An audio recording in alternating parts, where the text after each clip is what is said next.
আমাদের অনন্য স্টোরি সকল প্রকার পার্ট গল্প দেখতে আমাদের চ্যানেলটি সাবস্ক্রাইব করে পাশে থাকা বেল আইকনটিতে ক্লিক করে অল নোটিফিকেশন অন করে দিন। ঠিক আছে, তোর সাথে পরে কথা বলবো বলে ফোনটা কেটে দিয়ে মারিয়াকে ফোন দিলাম। কিছুক্ষণ পর ধরলো। বলো। কোথায় তুমি? আমি তো আমাদের বাসায়। তুমি আমাকে বলো নাই কেন তুমি তোমাদের বাসায় যাবে? সরি, আমি বলতে ভুলে গেছি। ঠিক আছে, এখনই বাসায় আসো, আমি অফিস থেকে আসছি। আমি ফোনটা কেটে অফিস থেকে বাইরে এসে গাড়ি নিয়ে বাসায় চলে আসলাম। ভিতরে ঢুকে নিজের রুমে চলে আসলাম। বিছানায় বসে বসে ভাবতে লাগলাম, তাহলে এতদিন আমি যেটা সন্দেহ করেছি সেটাই হয়েছে। কিন্তু মারিয়া ভালোবাসা আগের মতোই ছিল, এ কারণে কিছুই বলতে পারি নাই। আর আমার কাছে তাকে ধরার মতো কোনো প্রমাণ ছিল না।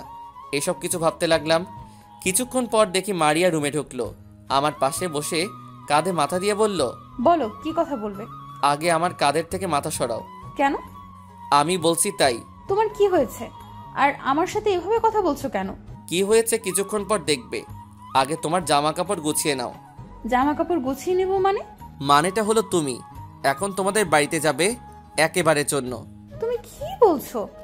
আমি তো মাত্র বাড়ি থেকে আসলাম, আর আমি একবারের জন্য যাব মানে? এই দেখো বলে মোবাইল থেকে ভিডিওটা বের করে তার হাতে দিলাম। মারিয়া ভিডিও দেখে মোটেও প্রস্তুত ছিল না।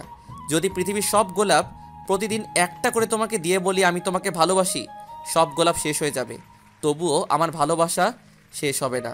হয়তো আজও আমার ভালোবাসার গভীরতা বুঝতে পারোনি। কারো ভয় কখনো নিজের ভালোবাসাকে শেষ করে দিও না। যাকে ভালোবাসো তার প্রতি বিশ্বাস আস্থা নিয়ে হাতে হাত রেখো, দেখবে একদিন সত্যি হবে তোমার ভালোবাসা। তুমি বিশ্বাস করো? বিশ্বাস আমি তোমাকে অনেক করেছি, কিন্তু দিন দিন তোমার বাহিরে যাওয়া, রাফির সাথে দেখা করা, বান্ধবীর বাসায় যাওয়া, তোমাদের বাসায় যাওয়া, এসব দেখে তোমাকে সন্দেহ হয়েছে, কিন্তু কখনো কিছু বলতে পারি নাই, কারণ তোমার ভালোবাসার কারণে কিছুই বলতে পারি নাই। আজ যখন ভিডিওটা দেখি তখন আর নিজেকে ধরে রাখতে পারি নাই। বিশ্বাস করো, তুমি এখানে আমাদের মধ্যে কিছুই হয় নাই, আর রাফির সাথে অন্য কোনো সম্পর্ক নেই আমার। এটা দেখার পরও তুমি বলছো রাফির সাথে তোমার কিছু হয় নাই? তুমি আমার কথাটা শোনো। আমি তোমার কোনো কথা শুনতে চাই না। তুমি এখনই আমার বাসা থেকে বেরিয়ে যাও, কিছুদিন পর ডিভোর্স পেপার পাঠিয়ে দিব। এটা তুমি কি বলছো? আমি তোমাকে অনেক ভালোবাসি, প্লিজ তুমি আমার কথাটা আগে শোনো। আমি তোমাকে অনেক ভালোবাসি। আমিও তোমাকে অনেক ভালোবাসি, কিন্তু এখন আর বাসি না। তোমার মতো মেয়েকে বিয়ে করে জীবনে অনেক বড় ভুল করছি। তুমি এখনই বেরিয়ে যাও। ঠিক আছে, আমি চলে যাচ্ছি, তবে যাওয়ার আগে একটা কথা বলে যাই। আমি তোমাকে আগে যেমন ভালোবেসেছি এখনো তেমন ভালোবাসি। তুমি যখন সত্যিটা জানতে পারবে তখন আমার কাছে ফিরে এসো, আমি তোমার অপেক্ষায় থাকবো। বলে মারিয়া জামা কাপড় নিয়ে বাসা থেকে বেরিয়ে গেল। আর আমি বিছানায় বসে ভাবতে লাগলাম, তুমি আমার সাথে এত প্রতারণা কেন করলে? আমি তো তোমাকে অনেক ভালোবাসি। আপনাদের একটা কথা বলি, আব্বু আম্মু এখনও গ্রাম থেকে আসে নাই, তাদের আসতে আরও কিছুদিন লাগবে। হঠাৎ তিথি আমার রুমে আসলো। ভাইয়া, ভাবিকে দেখলাম জামা কাপড়ের ব্যাগ নিয়ে কাঁদতে কাঁদতে বাসা থেকে বের হয়ে গেল। কি হয়েছে তোদের মধ্যে? সেটা আমি তোকে পরে বলবো, আমাকে একটু একা থাকতে দে। তিথি আর কথা না বলে রুম থেকে বেরিয়ে গেল। আমি বিছানায় শুয়ে পড়লাম। পরের দিন আর অফিসে যাইনি। ম্যানেজারকে ফোন দিয়ে বলেছি আমি কিছুদিন অফিসে আসবো না, ওনাকে অফিস দেখে রাখতে। রুমটা কেমন ফাঁকা ফাঁকা লাগছে। মারিয়ার কথা অনেক মনে পড়ছে। পুরো রাতে একটু ঘুম হয় নাই। নিজের চোখ দিয়ে 2 ফোঁটা পানি ঝরে পড়ল। দুপুরে তিথি অনেক ডেকেছে খাবার খেতে যাওয়ার জন্য, কিন্তু আমি তাকে বলেছি খাবো না। বিকালে বিছানায় শুয়ে আছি, হঠাৎ দেখি রাফি আর সাথে একটা মেয়ে আমার রুমে আসলো। তুমি এখানে? আপনি এটা কি করলেন? যা করেছি তোমার জন্য তো ভালো হয়েছে। আমার জন্য ভালো হয়েছে মানে? মানে তুমি বোঝো না, নাকি বুঝেও না বোঝার ভান করছো? আপনি যা কিছু দেখছেন সব কিছু মিথ্যা। কি বলতে চাও তুমি? আমি বলতে চাই, আপনি মারিয়াকে বাসা থেকে বের করে দিছেন কেন? ঠিকই করেছি। যে মেয়ে স্বামীকে না জানিয়ে বাহিরে ঘুরে বেড়ায়, পার্কে বসে কিস করে, তাকে বের করে দিব না তো কি করব? আপনার কাছে কি প্রমাণ আছে? প্রমাণ দেখতে চাও? এই নাও দেখো। রাফি ভিডিওটা দেখে বলল, আপনি এটা কি করলেন? মানে হলো আপনার চোখে যা দেখছেন সব কিছু ভুল। নিজের চোখে যা দেখছি তারপর তুমি বলছো ভুল দেখছি? আপনি ভুল দেখছেন। এখানে আমি, মারিয়া আর রিয়া ছিলাম। রিয়ার হঠাৎ একটা ফোন আসে, তাই সে পাশে দাঁড়িয়ে কথা বলছে। হঠাৎ মারিয়ার চোখে কি যেন পড়লো। তারপর আমি মারিয়ার চোখ থেকে ময়লাটা বের করছিলাম, আর আপনি ভাবছেন আমি তাকে কিস করছি। আপনি জানেন মারিয়া আপনাকে অনেক ভালোবাসে, সবসময় আপনার কথা বলে। সে বলে কি জানেন, রাসেলের মতো স্বামী পেয়ে আমি অনেক ভাগ্যবতী, তার মতো ছেলে হয় না, আমাকে অনেক ভালোবাসে। আপনি কে? আমি সেই মেয়ে যার জন্য মারিয়াকে বাসা থেকে বের করে দিয়েছেন। মানেটা আমি বলছি। রিয়ার সাথে আমার ফেসবুক থেকে পরিচয় হয়। আস্তে আস্তে রিয়ার সাথে কথা বলতে বলতে তাকে ভালোবেসে ফেলেছি। রিয়া আমাকে ভালোবাসে। একদিন রিয়ার সাথে ভিডিও কলে কথা বলার সময় মারিয়াকে তার সাথে দেখি। তখন রিয়াকে বললাম মারিয়ার সাথে ওর কিসের সম্পর্ক। তখন রিয়া বলল মারিয়া নাকি তার বান্ধবী, তারা একসাথে কলেজে পড়াশোনা করছে। হঠাৎ একদিন আমি কাউকে না বলে বাসায় চলে আসি। পরের দিন রিয়ার সাথে মারিয়ার নাম্বার নিয়ে তাকে ফোন দিয়ে আসতে বলি। বাকিটা আমি বলি। আমার বাসার কেউ জানে না আমি যে রাফিকে ভালোবাসি, তাই মারিয়াকে ফোন দিয়ে আসতে বলি। কারণ বাড়ির থেকে যদি ফোন দিয়ে বলে কোথায় আছি, তখন আমি কি বলবো? আমি যদি মিথ্যা, আমার বাসার সবাই বুঝে যায়। তাই সাথে করে মারিয়াকে রাখি, যাতে বাসার মানুষ সন্দেহ করতে না পারে। এ কারণে কিছুদিন পর পর রাফির সাথে দেখা করতে গেলে মারিয়াকে ফোন দিয়ে আসতে বলি। আপনি বিশ্বাস করুন, মারিয়া অনেক ভালো মেয়ে। আজ আমার উপকার করতে এসে স্বামী ছাড়া হলো। আপনাকে একটা কথা বলি, কখনো মারিয়ার দিকে ওইভাবে তাকাই না। আমি তাকে নিজের বোনের মতো জানি, আর ওর মতো মেয়ে হয়। শুনুন, সন্দেহ এমনটা জিনিস যেটা মানুষকে মৃত্যুর দিকে ঠেলে দেয়। কেউ স্বামীহারা হয়। তাই একটা কথা বলি, সন্দেহ করবেন ভালো কথা, তবে সন্দেহ করার আগে ভালো করে যাচাই বাছাই করে নেবেন, তাহলে আর কখনো বিপদের সম্মুখীন হতে হবে না। ওনারা ঠিকই বলেছে ভাইয়া, তোর মতো আমিও ভাবিকে সন্দেহ করেছি, কিন্তু আজকে ওনাদের মুখের সত্যিটা জেনে নিজের কাছে অনেক খারাপ লাগছে। নিষ্পাপ একটা ভাবিকে সন্দেহ করে গেলাম। তুই ভাবিকে ফিরিয়ে নিয়ে আয় ভাইয়া। তাহলে এই ভিডিওটা কে করলো আর করে আমাকে পাঠালো কেন? হয়তো কেউ আপনাদের সংসার ভাঙার জন্য করছে। কিন্তু আমার জানা মতে আমার কোনো শত্রু নেই। ভাইয়া, সেটা পরে দেখে নিন, আগে মারিয়াকে ফিরিয়ে নিয়ে আসেন। ঠিক আছে, আমি এখনই যাচ্ছি। আমি আর কোনো কথা না বলে সোজা বাসা থেকে বেরিয়ে এসে গাড়ি নিয়ে সোজা মারিয়াদের বাসায় চলে গেলাম। কলিং বেল চাপ দিলাম। কিছুক্ষণ পর শাশুড়ি আম্মা দরজা খুলে দিল। আসসালামু আলাইকুম আম্মু, কেমন আছেন? ভালো আর থাকি কি করে? মেয়েটা গতকাল তোমাদের বাসা থেকে এসে রুমে শুয়ে আছে, কি হয়েছে কিছু বলে না, এখন পর্যন্ত কিছু মুখে দেয় নাই। তেমন কিছু হয়নি আম্মু, আমি দেখছি বলে মারিয়ার রুমে চলে আসলাম। আপনাদের তো বলতে ভুলে গেছি, আমার শ্বশুর অফিসে আছে। আমি মারিয়ার রুমে ঢুকে দেখি মারিয়া রুমের জানালা ধরে বাহিরের দিকে তাকিয়ে আছে। জানালা দিয়ে বাহিরে কি দেখো?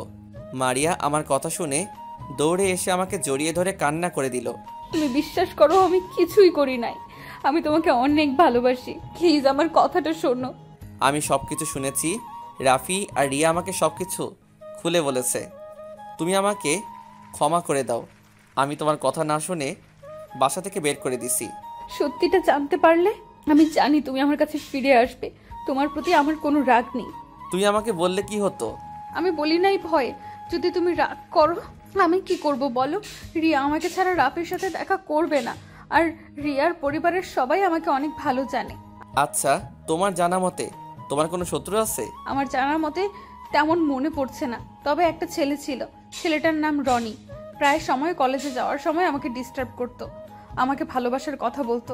আমি তাকে না করে দেওয়ার পর ও আমার সামনে আসতো।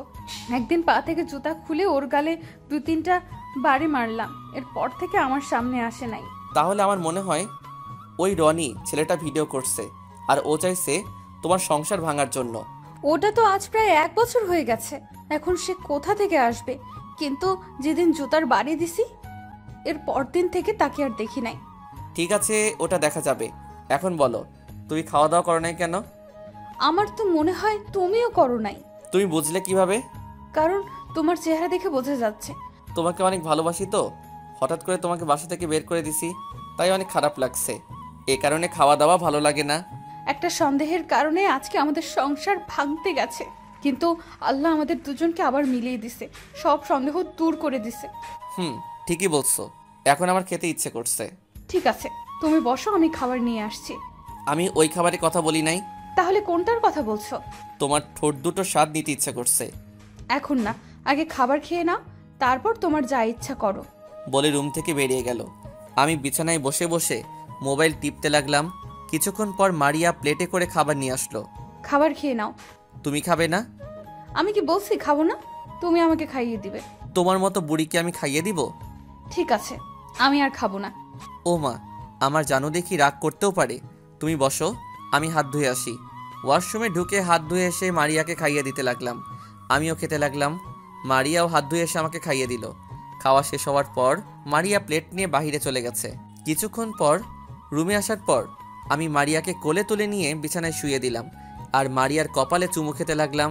কি করছো তুমি? কেন, তোমাকে আদর করছি। কেন, আমার ঠোঁটের স্বাদ নেবে না? আমি আর দেরি করলাম না, সাথে সাথে মারিয়ার ঠোঁট লাগিয়ে দিলাম। দুজন দুজনকে পাগলের মতো কিস করতে লাগলাম। তারপর হারিয়ে গেলাম অজানা সুখের রাজ্যে। রাত 10টায় গাড়ি নিয়ে বাসায় আসতে লাগলাম। মারিয়া আমার কাঁধে মাথা দিয়ে রাফিয়া ডিয়ার সাথে কল গ্রুপে কথা বলছে। হঠাৎ দেখি কিছু ছেলে রাস্তার মাঝখানে দাঁড়িয়ে গেল। কি হয়েছে মারিয়া? বলতে পারবো না, কিছু ছেলে রাস্তার মাঝখানে দাঁড়িয়ে গেল। তোরা এখন কোথায় আছিস? তারপর জায়গার কথা বললো। ঠিক আছে, আমি দেখছি। তোরা 10 মিনিট গাড়ির ভিতরে বসে থাক। তারপর দুইটা ছেলে গাড়ির কাছে এসে বলল বাহিরে আসার জন্য। আমি বের হচ্ছি না, কিন্তু তারা বলল বাহির না হলে গ্লাস ভেঙে বাহির করবে। কি আর করার, দুজনে গাড়ি থেকে নেমে সামনে যেতে লাগলাম। সামনে যাওয়ার পর 5-6টা ছেলের ভিতর থেকে একটা ছেলে বেরিয়ে আসলো। তখন ছেলেটাকে দেখে মারিয়া বলল, রনি, তুই এখানে? আর আমাদের পথ আটকে দাঁড়িয়েছিস কেন? তা তুই বুঝিস না কেন তোর পথ আটকে দাঁড়িয়েছি? তোর মনে নেই কলেজে সবার সামনে আমার গালে জুতার বাড়ি দিছস? তোকে অনেকবার বলেছি আমি তোকে ভালোবাসি না, তারপরেও তুই আমাকে ডিস্টার্ব করিস, তাই তোর পাওনা দিয়ে দিছি। তুই মনে করছিস কি আমি জুতার বাড়ির কথা ভুলে গেছি? না, আমি ভুলি নাই। আমি তোর অনেকভাবে ক্ষতি করতে চেয়েছি, কিন্তু পারি নাই। কিছুদিন আগে পার্কে দেখি একটা ছেলে তোর চোখ থেকে কি যেন ভার করছে। তখন আমি একটা ভিডিও করি, এমনভাবে করি যাতে বোঝা যায় ছেলেটা তোকে কিস করছে। আর ওই ভিডিওটা তোর স্বামীর নাম্বার ব্যবস্থা করে পাঠিয়ে দিই, যাতে তোর স্বামী তোকে ছেড়ে দেয়। কিন্তু একদিন না যেতেই তোর স্বামী সব কিছু জেনে যায়। তাই আজকে তোকে তুলে নিয়ে বিয়ে করব, আর আমার জুতার বাড়ির প্রতিশোধ নিব। তাহলে আমি কি বসে বসে ডিম পারবো? তুই আমার সামনে আমার বউকে তুলে নিয়ে যাবি আর আমি সেটা দাঁড়িয়ে দেখব? তুই সেটাই করবি। ওকে তুলে নিয়ে আয়। যেই মারিয়াকে ধরতে আসবে তখন আমি ওই ছেলেটাকে একটা নাক বরাবর ঘুষি দিলাম। সাথে সাথে ছেলেটার নাক দিয়ে রক্ত পড়া শুরু করলো। এটা দেখে সবাই আমাকে মারতে আসলো। সবাইকে মারতে লাগলাম। হঠাৎ সবাই আমাকে ধরে ফেললো। তখন রনি ছুরি নিয়ে আমাকে মারতে আসবে। ঠিক তখনই রাফি কিছু ছেলে নিয়ে এসে সবগুলোকে মারতে লাগলো। আমি রনিকে মারতে লাগলাম। মারতে মারতে আধমরা করে ফেলছি। হঠাৎ একটা পুলিশের গাড়ি চলে আসলো আর মারিয়া পুলিশের কাছে গিয়ে বলল, আমি আপনাদের ফোন করেছি, এরা আমাদের মারতে এসেছে, আপনি তাদের অ্যারেস্ট করুন। তারপর পুলিশ সবাইকে নিয়ে গেল। তোমাকে কি বলে ধন্যবাদ দিব? তুমি আজকে না আসলে হয়তো তারা মারিয়াকে নিয়ে যেত। এটা আমার কর্তব্য, আর মারিয়া আমার, তার পাশে আমি দাঁড়াবো না? এটা কি করে হয়? ধন্যবাদ রাফি, ঠিক টাইমে আসার জন্য। ঠিক আছে, এখন তোরা বাসায় যা।